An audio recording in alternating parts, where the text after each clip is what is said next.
In 2008, when Barack Obama was running for president, a reporter asked him about something called the Dasht-i-Leili Massacre. This took place on December the 1st, 2001, in Mazar-e-Sharif, northern Afghanistan. So on November 30th and December 1st, 2001, 2,000 Taliban soldiers just gave up en masse. They just gave up to the Northern Alliance under General Abdul Rashid Dostum.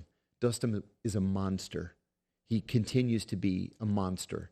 Is he still alive today? Oh, yeah. And now he's allied with the Taliban. He was allied with the Soviets, and then with the Taliban, and then with the Northern Alliance, and then with the Americans, and then with the Taliban again. He's a political whore. I see. And so he's also a murderous son of a gun. So Dostum called American forces and said, we have 2,000 prisoners. We can't hold them. What should we do with them? And the CIA told Dostum to put them on trucks, take them out to the desert, and hold them there until we could divide them up into smaller groups and then send them to prisons around the country. Because there's no prison in all of Afghanistan in 2001 that's big enough to hold 2,000 people overnight. Maybe you send some to Pakistan, whatever.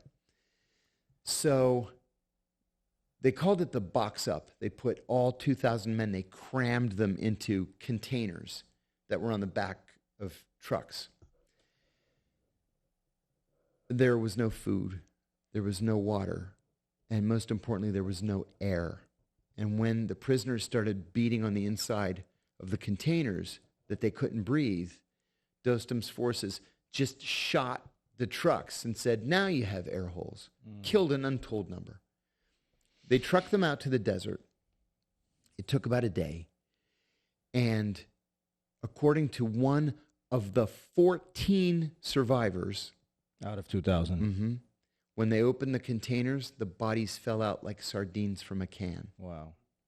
So Obama said, when he was candidate Obama, we need to investigate this and get to the bottom. Was the U.S. involved?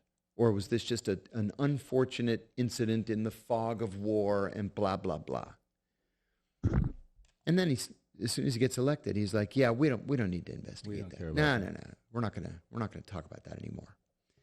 So I'm on the job at the Senate Foreign Relations Committee for a couple of months, and I get a call from a very prominent, very important human rights activist who knows about these things. Not just some nut, from the street. This is like a serious guy. Are you able to name the activist? He asked me not to expose him. But he calls me and he says, I have some new information, very important information that you're going to need to hear, but I think we shouldn't meet in public. I said, okay, where do you want to meet? He said, there's an empty classroom at Johns Hopkins University. Let's meet there at 2 o'clock. I said, great. I go over to Johns Hopkins. The lights are off and everything. I get into the building, go to the classroom, and he's there. He's waiting for me. And he said, I know that you know all about Dasht-i-Leili. And I said, I do. I've written about it. And he said, I have a new witness who's just come forward. He's 20 years old, which means he was 12 when Dasht-i-Leili took place. He said that he was hiding behind a rock when they opened the trucks and the bodies all fell out. Wow. And I said, okay, so what's the new information? He said, the new information is that there were 2 men standing there wearing blue jeans and black T-shirts and speaking English. CIA. Who else, and this is what I said to him, well, who else could possibly be in the middle of the Afghan desert on December the 1st or 2nd, 2001, wearing black T-shirts and jeans and speaking English? So I said, I'm going to write to the CIA and I'm going to put them on the spot.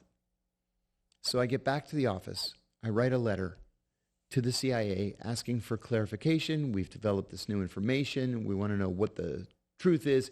Was the CIA on site when This happened. the trucks were opened? So I gave it to Kerry. Kerry signed it, sent it to the CIA. 6 weeks pass. And a colleague of mine happened to come into my office, and he said, "Oh, hey, the agency responded to your letter." I said, "I just checked my mail an hour ago. I didn't see any letter from the agency." He said, "Oh, they classified it as top secret. It's downstairs in the vault." At the time, I only had a secret clearance. And the letter that I sent to them was unclassified. I said, "Well, what's it say?" And he says, "It says, go f*** yourself." And I said, "Okay, that's how they want to play it. All right, that's fine." So I go over to Kerry's office, and I said, "Look, this is a cover-up. I'm 100% sure the CIA was involved in the Dasht-i-Leili Massacre, and now they won't answer your questions."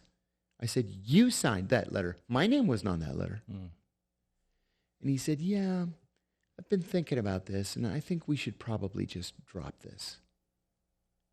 Typical politician. Typical John Kerry, because he never, ever, ever wanted to do anything that could possibly jeopardize his chances of becoming Secretary of State. It's all he cared about. It's what he lived for. Really? Yeah. So, it's funny, going back a few months to January of 2009, he called me out of the blue, and he said, "I'm going to be the chairman of the Senate Foreign Relations Committee, and I'm going to reinstitute the committee's investigative function."